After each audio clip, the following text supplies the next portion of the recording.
This episode of Empower Her Radio with Dr. Corey Winn is proudly sponsored by the Cliff House at Pikes Peak in Manitou Springs, Colorado.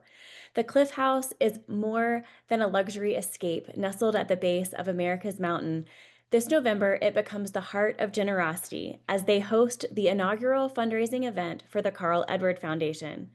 The Carl Edward Foundation exists to bring dignity, mobility, and freedom back to patients and families facing spinal cord injuries and progressive neurological diseases. These diagnoses can change everything, but they don't have to define everything. Okay, I don't love this. Hold on. Welcome to Empower Her Radio, the space for powerhouse women ready to step into their next level of abundance, purpose, and personal freedom. I'm Dr. Corey Winn, a high-performance coach, doctor of physical therapy, philanthropist, and business consultant. I help ambitious women align with their highest calling, expand their wealth and impact, and create a life that feels as good as it looks. If you're a high-achieving woman who's built success yet finds yourself craving more alignment, more purpose, more ease, you're in the right place. Here, we bridge the gap between ambition and fulfillment. Through transformative conversations and proven strategies, you'll gain the courage to step into the fullest expression of you. Build a powerhouse business that aligns with your expertise and divine gifts, and lead your life, both personally and professionally, with unshakable confidence, worthiness, and compassion. This is about expansion, legacy, and owning your power unapologetically. You already have everything inside of you to create a life of unlimited possibility. It's time to unlock it. Welcome to your next level. Let's dive in.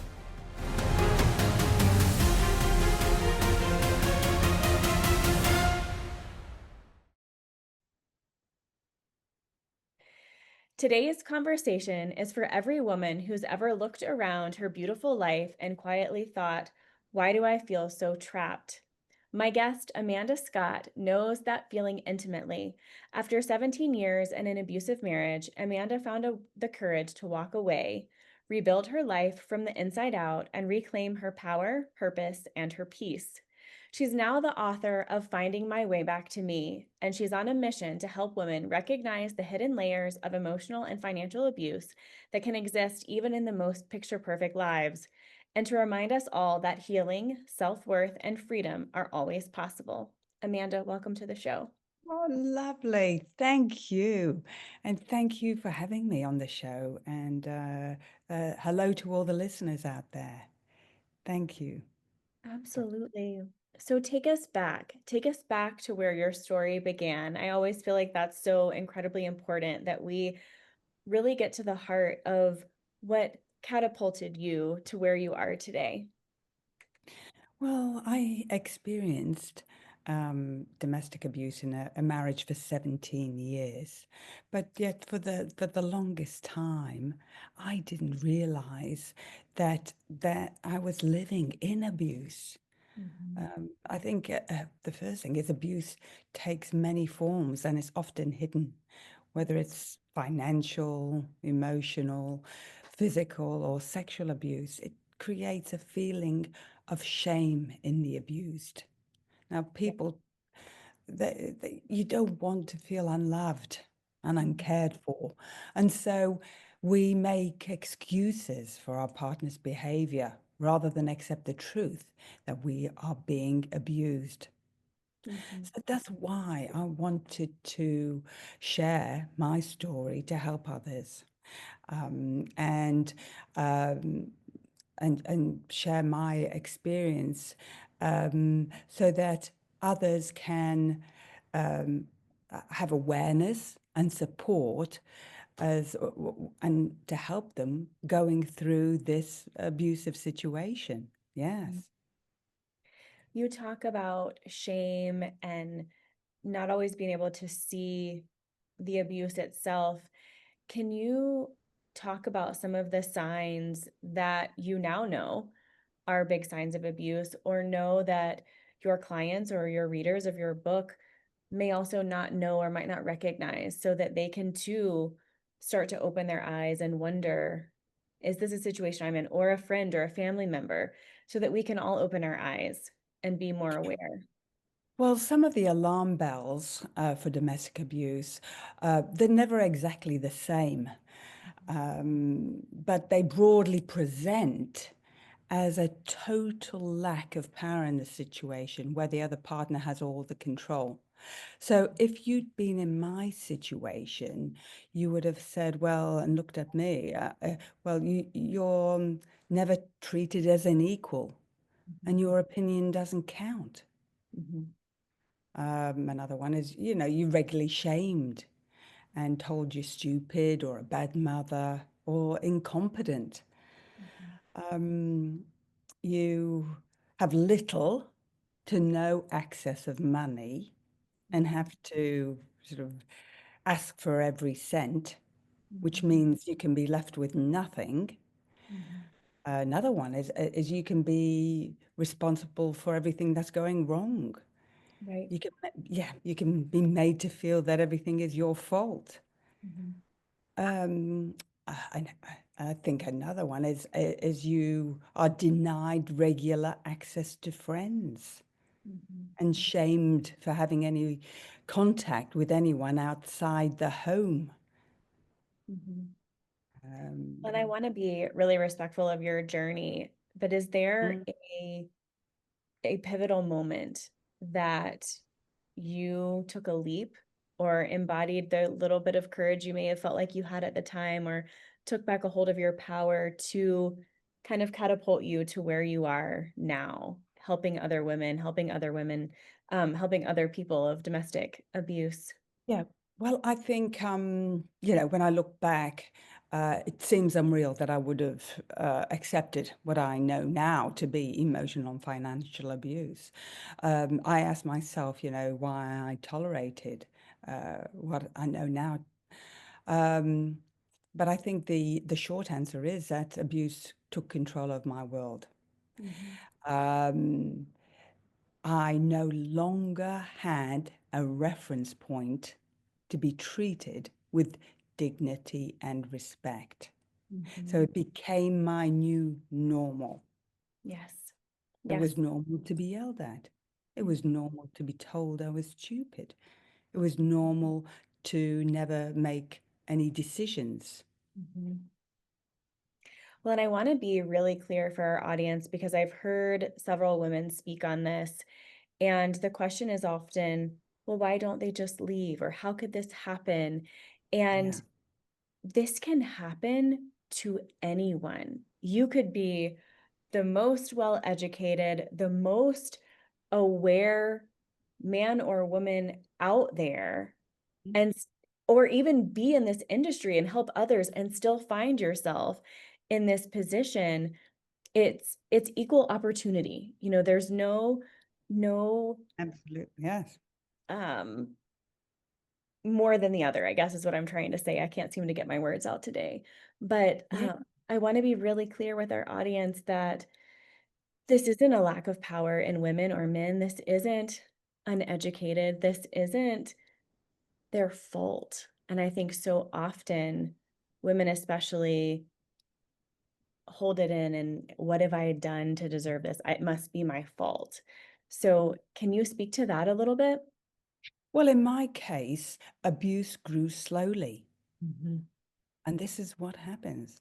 And what started off as one incident of disrespect became two and three Mhm. until eventually it became the way I lived. Right, I mean, I was told I was stupid, so it didn't take long for me to believe that.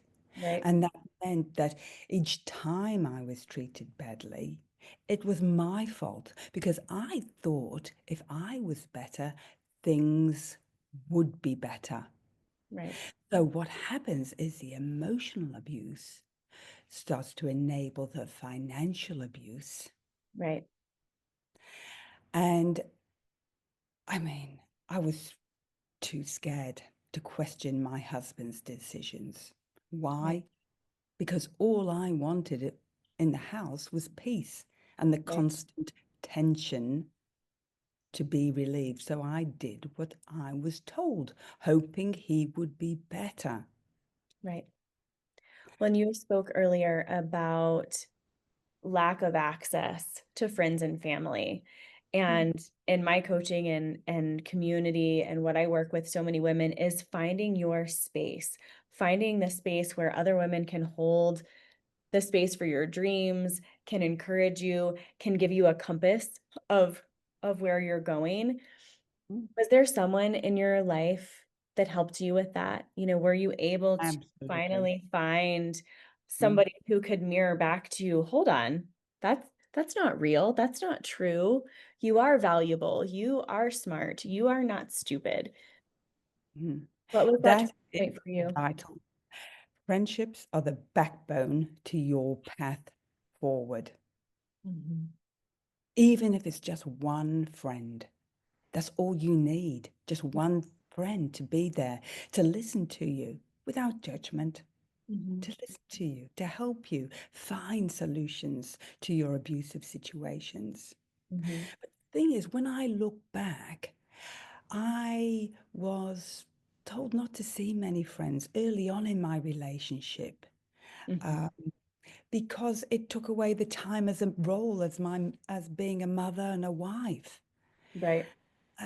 So yet, beyond you know, the isolation and the lack of perspective others might have given me, the biggest problem was the way I interpreted love. Mhm. Because when I got married, I was convinced that he loved me Oh, and we yeah. loved each other. Oh, When yeah. he called me 12 times a day, wondering where I was, what I was doing, and when I'd be back home, in my mind, I believed that he loved and cared for me. When he was critical of all the friends that I had, that I saw on the early times of our relationship, I believed that he was concerned for my well-being. So you see, Mhm. I had to believe that because I wanted to believe that I was loved. Right. Right. Yeah. So, uh, so that is that. So as my husband's behavior deteriorated, what rather than make excuses, um, and what I thought I saw as love and protection was actual, in fact, it was abuse and control. Right. Yeah. And I just hope that our listeners can clearly see this is such a slow process. It's Oh, such a absolutely. process of, oh, that was kind of interesting, and letting it go. Or I don't know, I don't know about that. And then, like you said, the more that it happens, the more the norm it gets, and the less access you have to somebody else going, hold on, wait a second, that doesn't seem right. Mm, You don't have a way to balance it out. You talk a lot too about self care as being part of your healing journey. How mm. has that been the rock as you've healed through this, and how you work with your clients and others through this journey? Well, that self-care doesn't really the most powerful decision a woman can make is to admit and acknowledge that she's in an abusive relationship. Mhm, I mean, that might sound simple to someone on the outside, but mhm. when you are living in it, it's one of the hardest truths to face Oh, because yeah. we make those excuses. We tell ourselves it's not that bad, especially when there's no bruises or broken bones to prove the pain. But that's Do why I say it takes a lot of masks, different masks. Some of the invisible wounds, the emotional wounds are the hardest to heal and name. But the truth is, you do not need anyone else's permission to call it abuse. Yes. If it Yes. feels wrong, if you feel small, afraid, Mhm, fearful, mhm. or constantly questioning your worth, it is enough. You don't Yes. have to wait for it to get worse. And Yes. that's what I my message is all about. Mhm. Yeah, Well, recognizing it. I'm glad that you mentioned fear too, Mm, because I think there's an aspect of fear, especially for those who have struggled with physical abuse. There is a very real fear. And yeah, I also think as women, we hold ourselves to this perfect standard so often, a perfect marriage, a perfect career, our children are perfect, and a fear of going against the grain, a fear of letting go of a future that we thought we were going to have, that we're realizing over here isn't what we thought it was going to be, but we're too afraid of what we don't know. Do you often find clients live in that level of fear too? Just the fear of the change, the fear of what people will say if I get divorced or if I leave my spouse, the fear your of judgment. yeah, Absolutely. all of Yes, it. absolutely. Yeah.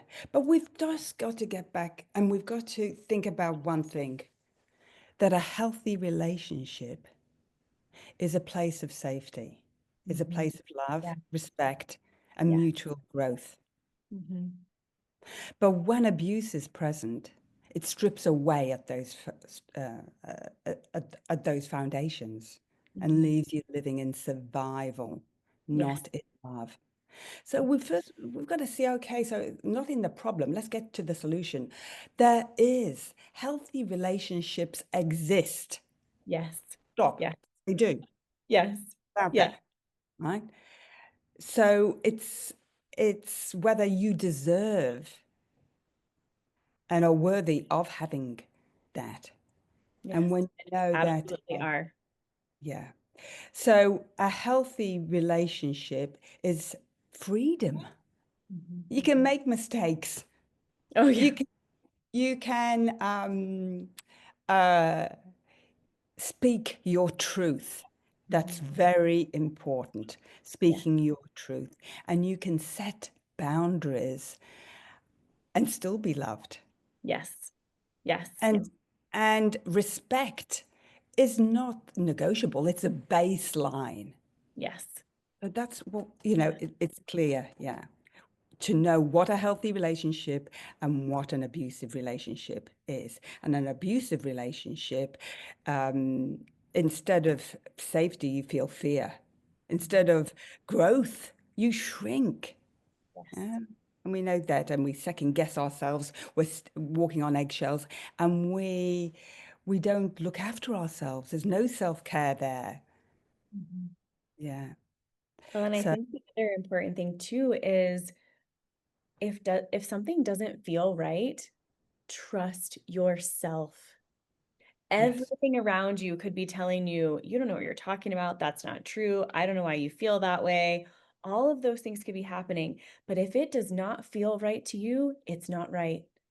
yeah, Regardless of what anyone else says. So being absolutely. able to step back into yourself and say, okay, how do I feel in this moment? Do I feel Yes, safe? Do I feel loved? Or am I scared? Am I afraid? Am I walking on eggshells? Um, I think so often as women, we forget that we can trust ourselves first and that our inner knowing is our compass and that absolutely, we have to be able to believe that. absolutely. Yes. But once you acknowledge it, that is when your healing begins. Mhm. That's a moment, and you don't have to have all the answers. And Yes.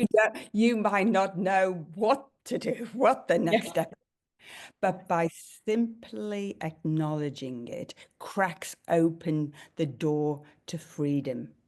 And Mhm. this is when the journey begins back to you. Well, and that's such a perfect segue. Let's talk about your book, Finding My Way Back to Me. What what is the most exciting portion of this book for you? What was your heartfelt purpose for writing it? Well, the finding my way back to me, it shows you, you know, that even after the abuse, even after um, losing yourself completely, there is a way back. And that way back starts the moment you say enough. Mhm. And I go through the 43 pivotal days it took me. Mhm. Some of the days I was pushed to the limits. I had to make decisions I'd never made before. I got out of my comfort zone, but I tell you now, to everyone, to all the listeners out there, it was worth it. It was Mhm. worth it. Yeah. Yes. Um, and that's what I want to say, that no matter how far you've drifted from yourself, it's never too late to come home. Mhm. Yeah. Because every woman deserves to feel good in her own skin. Yeah. Mhm.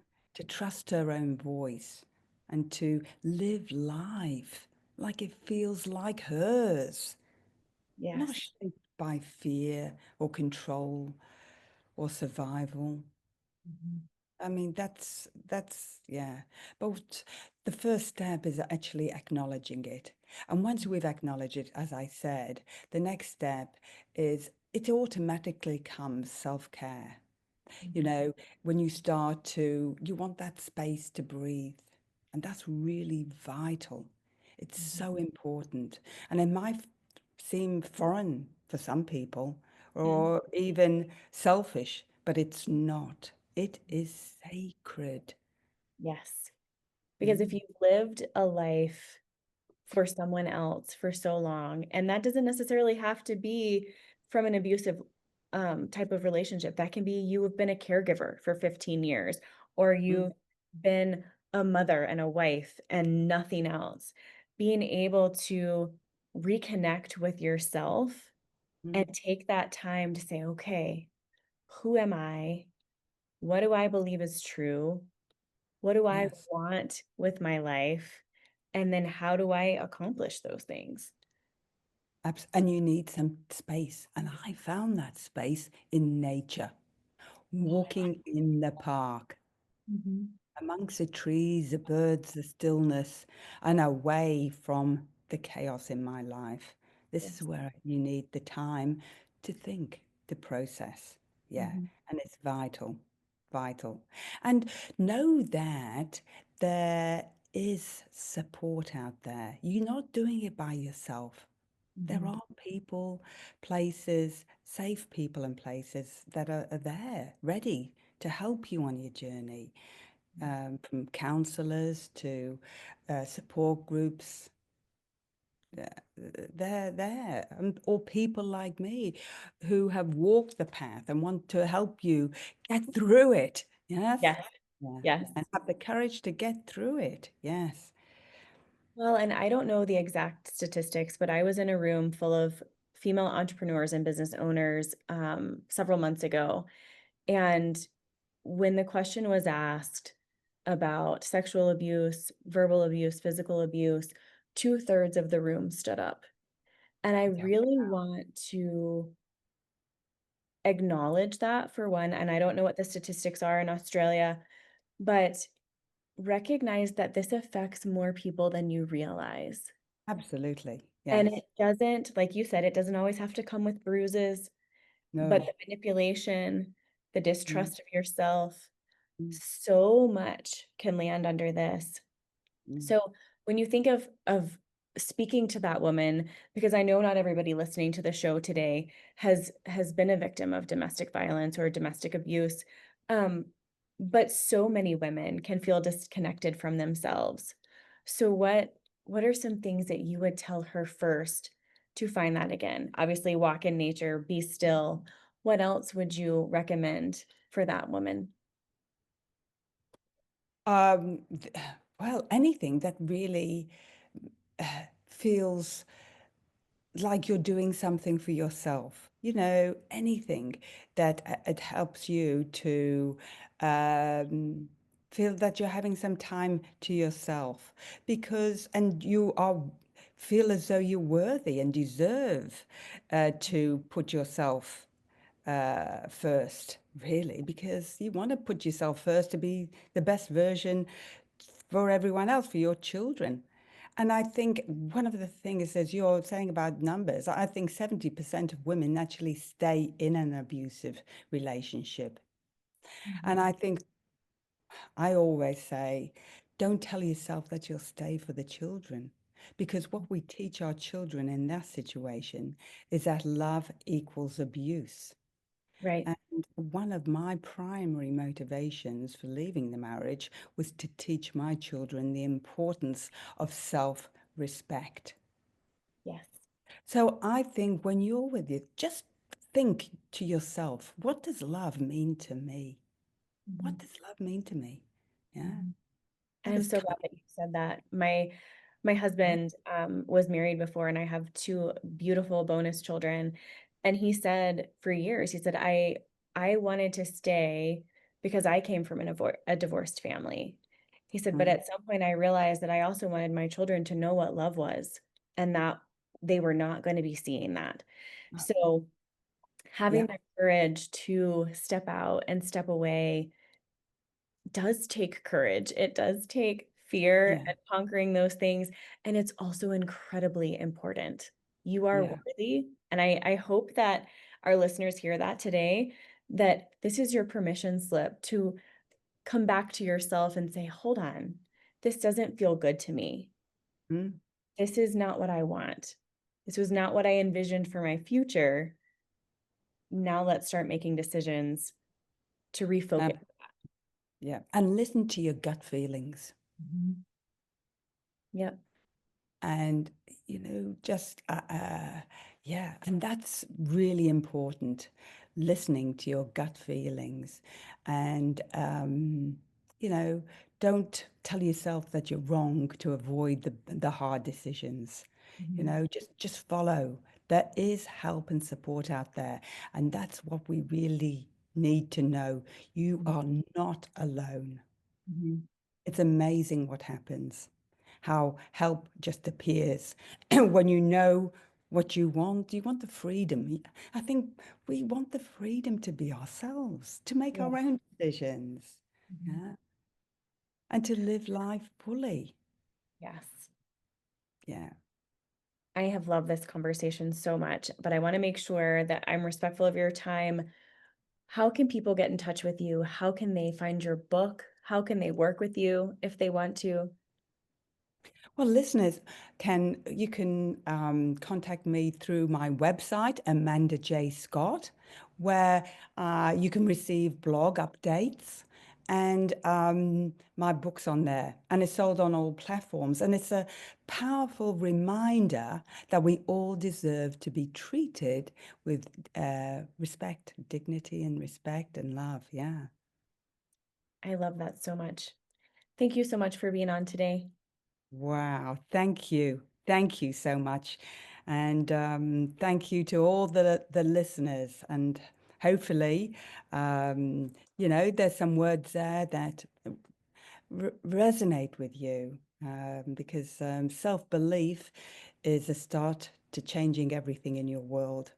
It's the easiest thing is to blame other people, but it's not until we know that we deserve more and that we won't accept the abuse any longer, that things can start to change. Yes, I love that. Thank you so much. Thank you, Dr. Corey. Thank you so much. As we close out today's episode, I want to leave you with this. Your next level is already within you. If you're feeling that pull for more clarity, more alignment, and more courage to step fully into who you're meant to be, this is your invitation to take the next step. Whether you're an entrepreneur ready to scale or a woman standing at the edge of something bigger, the path forward starts with trusting your desires, owning your worth, and leading with your inner knowing. This is exactly what I offer: private VIP coaching, and where I guide women inside the 10K Club and 50K Club through consulting with She Sells and Superhuman Selling to help you gain clarity, step into aligned action, and build a life and business that reflects your highest vision. If you're ready to explore what's next, let's have a conversation. Book a free call now at www.corywinn.com/free call. I can't wait to connect with you. Talk soon.